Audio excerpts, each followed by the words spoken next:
Hey friends, welcome to my YouTube channel. Today we are going to see what MEN4 is. You must be wondering why a rat is showing up here. Well, I'm going to reveal it soon. Keep watching this video.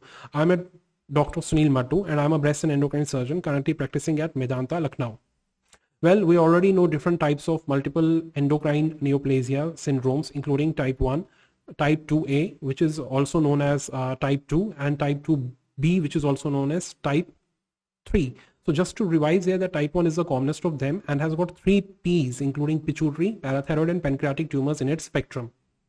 It was in 2006 that Dr. Franklin and team at the Lineberger Comprehensive Cancer Center, while conducting their experiments on genetically transformed laboratory mice, made a remarkable discovery.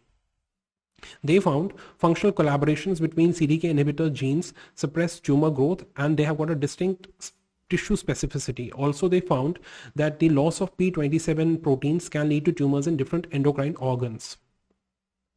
Well, we know that CDK gene encodes for P27 protein now, which moves intracellularly and it regulates cell cycle progression. When this gene gets mutated, it can unleash untriggered cell proliferation.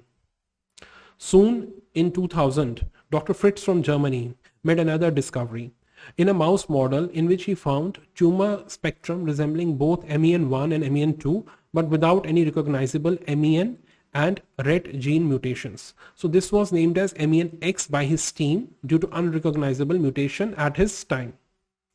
But soon it was found with the efforts of Natalia Paligata that CDKN1B was a culprit gene, and the mystery was at least solved in rats. Well, this MENX gene is was still not reported in humans at her time till 2006, when the same group reported a pedigree of 3 generations in human beings with the phenotype like MEN1 but with germline CDKN1B mutation with an autosomal dominant inheritance pattern, which was quite different from what is seen in rats, where it is autosomal recessive.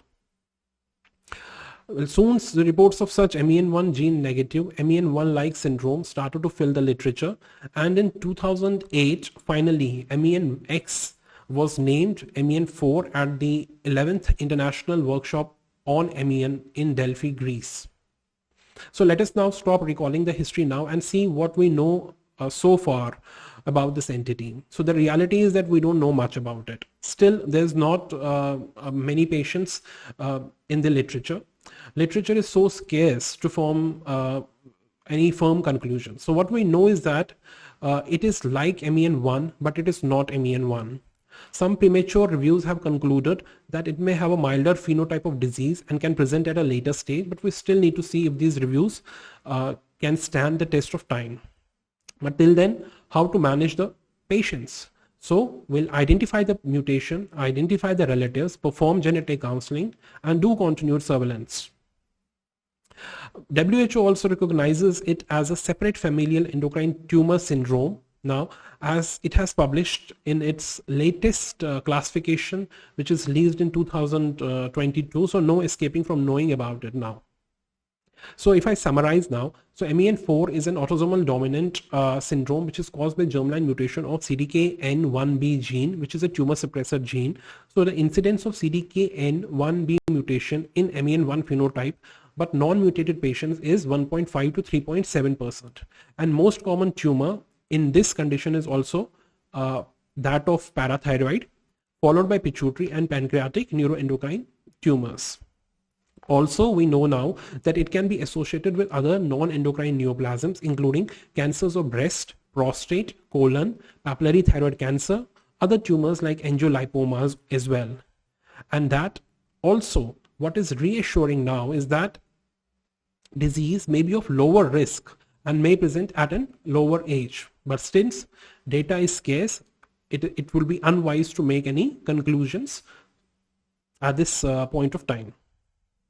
So at this end, let us all acknowledge the importance of these pretty rats in the advancement of our medical science and share the credit of our discoveries with them. So if you want more such videos, please like this video and make a comment. Also press the subscribe button to get notifications. Thank you very much. We'll meet again with a new and interesting topic.